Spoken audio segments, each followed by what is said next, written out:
बिस्मिल्लाहिर्रहमानिर्रहीम। नाज़रीन, मैं हूं आसिम नसीर और आप देख रहे हैं हमारा यूट्यूब चैनल आसिम सीरीज। नाज़रीन, मेरे साथ मौजूद है मशहूर और मारूफ एस्ट्रोलॉजर न्यूमरोलॉजिस्ट सैयद अली मोहम्मद जंजानी साहब, जिनका व्हाट्सएप नंबर हमारे स्क्रीन पर मौजूद है। अगर आपको रब्ता करना है तो नीचे दिए गए नंबर पर रब्ता कर सकते हैं। इसके अलावा जिसने अभी तक हमारे चैनल को सब्सक्राइब नहीं किया तो बराए मेहरबानी हमारे चैनल को सब्सक्राइब भी कर दें। अस्सलाम वालेकुम सर, क्या हाल है, कैसे हैं आप? वालेकुम सलाम आसिम, आप खैरियत से ठीक हैं? अल्लाह ताला का बड़ा करम है सर। अच्छा सर, कुछ सवालात हैं बड़े इंपॉर्टेंट, आपके साथ हमने इससे पहले भी वीलॉग किया था, लोगों ने बड़ा पसंद किया उसको और कुछ सवालात भी हमसे पूछे हैं। चेयरमैन पीटीआई इमरान खान जो हैं, अब वो पीटीआई के चेयरमैन नहीं रहे। ये हम पहले भी अपने एक व्लॉग में कह चुके हैं, क्योंकि कुछ लोग हमसे अभी भी नाराज़ हो जाते हैं इस बात पे कि आप उनको चेयरमैन पीटीआई क्यों नहीं कहते? जबकि अगर देखा जाए तो वो उन्होंने खुद से गौहर खान जो हैं, उनको चेयरमैन पीटीआई नामज़द कर दिया है। आपके इल्म की रोशनी में उनका ये फैसला जो है, अपने ओहदे से दस्तबरदारी का, चेयरमैन पीटीआई जो कि अब वो नहीं रहे, ये कैसा फैसला और गौहर खान जो हैं, वो पार्टी के लिए कैसे रोल अदा करेंगे? बिस्मिल्लाहिर्रहमानिर्रहीम, अल्लाहुम्मा सल्ली अला मोहम्मद व आले मोहम्मद। ऐसा है कि इमरान खान साहब ने अपना जो ओहदा है वो गौहर साहब को दिया है।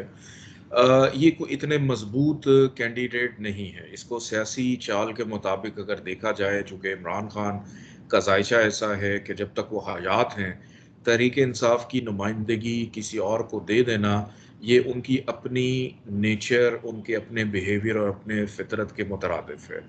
कि बज़ाहिर गौहर साहब बिल्कुल नज़र आ रहे हैं, लेकिन वो एक तरह से या तो निगरान हो सकते हैं या वक्ती तौर पे हो सकते हैं। जब तक इमरान खान साहब को रिलीफ नहीं मिलता, वो बाहर आवाम में नहीं आ जाते, ये तब तक चेयरमैन रहेंगे। जैसे ही वो आएंगे तो ये ओहदा वापस सुपुर्द हो जाएगा इमरान खान साहब को, क्योंकि इनको एज अ चेयरमैन अगर मैं देखूं, चूँकि ज़ुहुल इनको रूल करता है, इस वजह से वक्ती तौर के ऊपर ये तहरीक इंसाफ के लिए ठीक है, क्योंकि इनका ताल्लुक जिस शोबे के साथ है उस शोबे के मुताबिक जो अफराद हैं, जो पॉलिटिकल एक्टिविटीज़ करने वाले अफराद हैं, ये फेवर दे जाएगी तहरीक इंसाफ को। लेकिन ये ज़्यादा लंबे चलते हुए नज़र नहीं आ रहे। जैसे ही खान साहब आएंगे ये वापस बैक बैक हो जाएंगे। बिल्कुल ठीक है। सर आपने जैसे कहा कि जो ये जिस शोबे से ताल्लुक है इनका,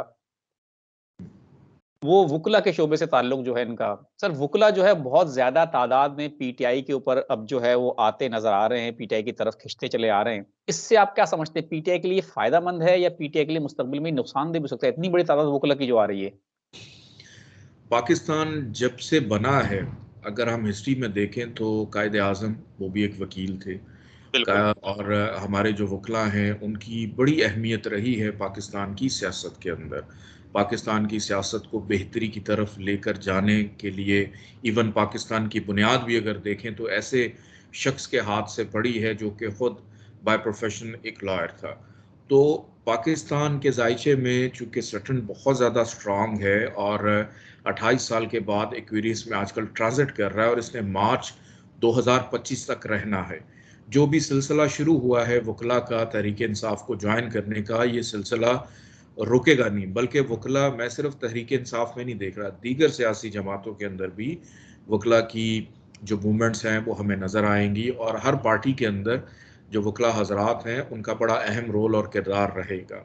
और तहरीक इंसाफ की अगर बात की जाए तो ये एक प्लेटफॉर्म ऐसा है जो राइट नाउ उनके लिए ईजी है, सियासी जो अपनी बसीरत है उसको इस्तेमाल करने के लिए इस प्लेटफॉर्म पे वो आते जाएंगे, मजीद अभी आएंगे। बिल्कुल ठीक है। सर बुकला पे हम एक सवाल और करेंगे उससे आगे जाके, लेकिन हम उससे पहले एक सवाल करना चाह रहे हैं। सर बल्ले के खौफ की असल वजह आप क्या समझते हैं? बहुत सारे लोग हैं जो कि बल्ले से खौफ खा रहे हैं। बल्ले के निशान में से क्या अहमियत है? एक तो हमें ये बता दें। दूसरा, एक और हम्म, नई जमात आई है सामने, हम अवाम पार्टी, उसने इलेक्शन कमीशन में हम्म। दरख्वास्त दे दी है कि उसको बल्ले का निशान अलॉट कर दिया जाए, क्योंकि पीटीआई के इंट्रा पार्टी इलेक्शन जो है शफ़ाफ़ नहीं हुए। अब उनसे बल्ले का निशान वापस लेकर हमें दे दिया जाए। सर ये बल्ले जो है, बल्ला जो है, ये इतनी अहमियत क्यों इख्तियार कर गया है? बल्ले की अहमियत इसीलिए है, वजह तो आपको भी पता है कि अगर हम सितारों को राह देखें तो सबको पता है कि उसकी अहमियत क्या है। लेकिन यहाँ पे आसिम एक बड़ी इंपॉर्टेंट चीज़ आपको बताता चलूँ कि ये जो सिंबल होता है ना, चाहे वो किसी भी पार्टी का हो, इसकी बड़ी अहमियत होती है। कि अगर किसी पार्टी का सिंबल शेर हो, और शेर आपको पता है जंगल का बादशाह होता है, तो वो ये बर्दाश्त नहीं कर सकता कि उसके अलावा कोई और भी बादशाह जो है वो जंगल में नजर आए। अगर एक पार्टी का इंतखाबी निशान तीर है और तीर का काम है जख्मी करना, तो आप उस पार्टी को देख सकते हैं कि उस पार्टी के अंदर कितनी शहादतें हैं, उनके लीडरान की कितनी शहादतें हैं। फिर एक पार्टी होती थी, उसका निशान होता था पतंग, और पतंग जब कटती है वो कभी कहीं जाके गिरती है और कभी कहीं जाके गिरती है, और ये सिलसिला अभी तक रुका नहीं। तहरीक बिल्कुल इंसाफ का सिंबल जब तक रहा, इनका गालबन शुरू में शायद दिया दिया सिंबल था, और जी। चिराग जो है वो बड़ा आहिस्ता आहिस्ता चलता है। फिर उसके बाद इन्होंने अपना सिंबल चेंज करके बल्ला, और बल्ले का काम है मारना, हिट करना, स्कोर करना। तो ये तहरीक इंसाफ के पास ही रहता हुआ नजर आ रहा है, और बड़ा मुश्किल हो जाएगा दीगर जमातों का इस इंतखाबी निशान को तहरीक इंसाफ से, कि इल्मी तौर पे सितारों की रोशनी में अगर देखें तो इसकी अहमियत तहरीक इंसाफ के साथ मुंसलिक रहेगी, जुड़ी रहेगी। और अगर कोई और पार्टी इसको हाईजैक करने की कोशिश करती है कानूनी एतबार से, तो पहली बात कि मुश्किल है, और अगर हुआ तो फिर इसकी अहमियत और आफादियत वो नहीं रहेगी जो इसकी तहरीक इंसाफ के साथ है। बिल्कुल ठीक है सर, आपका ज़बरदस्त, आपने बहुत ही अपने इल्म की रोशनी में हमारे नाज़रीन को बता दिया बल्ले की अहमियत के हवाले से। अब सर एक सवाल और कर लेते हैं कि अपना खान साहब जो हैं बज़ाहिर हम अब आपका इल्म अलग है, हम तो अपना इल्म जो हमारी सहाफ़ती जो सोर्सेज़ हैं उससे बात करेंगे कि हमें ऐसा लगता है कि खान साहब को इलेक्शन से पहले जेल से रहा नहीं किया जाएगा। अगर इलेक्शन से पहले खान साहब जेल से रहा नहीं हुए, तो ये पीटीआई के लिए इलेक्शन में फ़ायदेमंद होगा या नुकसानदेह? फ़ायदेमंद हम इसलिए कह रहे हैं कि सिम्पैथी वोट पड़ता है कि आपको याद होगा 2008 में जब इलेक्शन हुए थे, तो बेनज़ीर की शहादत हुई थी। उस वक़्त पीपल्स पार्टी को बहुत ज़्यादा सिम्पैथी वोट पड़ा था और पीपल्स पार्टी ने वो इलेक्शन जीत लिया था। तो आप क्या समझते हैं ये पाकिस्तान तहरीक इंसाफ के लिए फ़ायदेमंद होगा या नुकसानदेह होगा? देखिए, तहरीक इंसाफ अगर खान साहब जेल से बाहर नहीं आते तो चीज़ें तब भी उनकी सपोर्ट में जा रही हैं। अगर वो जेल से रिलीफ उनको मिलता है, इलेक्शन के बाद मिलता है, तो इमरान खान की नेचर में एक एग्रेसिवनेस रही है डे वन से ही। तो इतना ज़्यादा आसान नहीं होगा आने वाली जमातों के लिए उनको हैंडल करना, उनके बयानियों को हैंडल करना, उनकी तहरीक को, कि एक नई रुख के जाने पाकिस्तान की सियासत चलना शुरू हो जाएगी। 15 दिसंबर ठीक 3 दिन के बाद एक तो कमर दर अक्रब ख़त्म होने जा रहा है, इमरान खान साहब के जायचे में उनके रिलीफ का दौर शुरू हो जाएगा। और दूसरी डेट गुज़श्ता प्रोग्राम में भी हमने डिस्कस किया था कि मार्च और मई, ये 2 महीने बड़े इंपॉर्टेंट हैं। तो कोशिश तो यही है कि उनको रिलीफ जो है वो दिया जाए इलेक्शन के बाद, जो ज़ाहिरी तौर पे सहाफ़ी एतबार से आप भी बता रहे हैं मुझे, और मुझे भी ये लगता है कि मार्च से उनके रिलीफ मिलने का सिलसिला जो है वो बेहतर अंदाज में शुरू होगा। लेकिन 15 बिल्कुल, दिसंबर के बाद से काफ़ी उनके केसेस भी कम होना शुरू हो जाएंगे। बिल्कुल ठीक है। अच्छा सर एक और सवाल है हमारा, जितने भी सर्वेज़ किए जा रहे हैं, क्योंकि हमारे पास खबरें आती रहती हैं, उसमें ऐसा लग रहा है कि पीटीआई जो है वो तमाम जमातों से आगे है।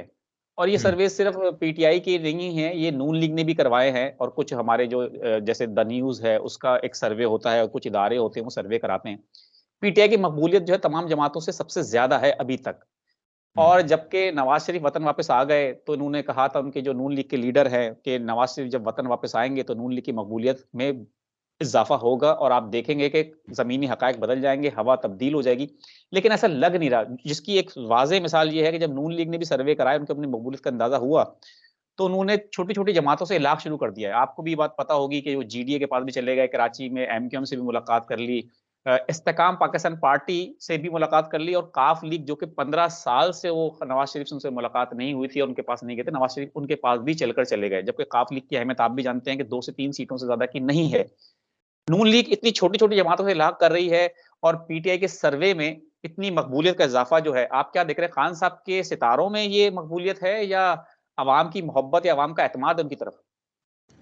ऐसा है कि ज़ाती एतबार से तो नवाज़ शरीफ साहब के लिए शायद हवा बदली हो, लेकिन सियासी एतबार से उन्होंने अपनी रीलॉन्चिंग इतने ख़राब टाइम में की थी, ग्रहण के दौरान, फिर राहु केतु ख़राब चल रहे थे, तो नवाज़ शरीफ साहब की बुनियाद चूँकि इस इलेक्शन के लिए ख़राब वक़्त में पड़ी है। वो चाहे जिस मर्ज़ी पार्टी के साथ इल्हाक़ करें, सितारे उनकी फ़ेवर में उस तरह से जाते हुए नज़र नहीं आ रहे, जिस तरह से उनको तवक्को है या उम्मीद है। और जिन पार्टीज़ के साथ ये इल्हाक़ करने जा रहे हैं, इन पार्टीज़ की भी जानिब से कोई ख़ातिर ख़्वाह नवाज़ शरीफ साहब को नताइज मिलते हुए दिखाई नहीं देते। क्योंकि अभी मैंने आपको एक बात यहाँ पे अर्ज़ की थी कि शेर जो है, वो बर्दाश्त नहीं करता कि जंगल में कोई और बादशाह हो, और इस हकीकत को दीगर पार्टी वाले बखूबी समझते हैं कि अगर नून लीग को हम जितवा देते हैं, तो आगे चल के हमारा जो सर्वाइवल है वो उस तरह से नहीं हो पाएगा जैसे वादे किए जा रहे हैं।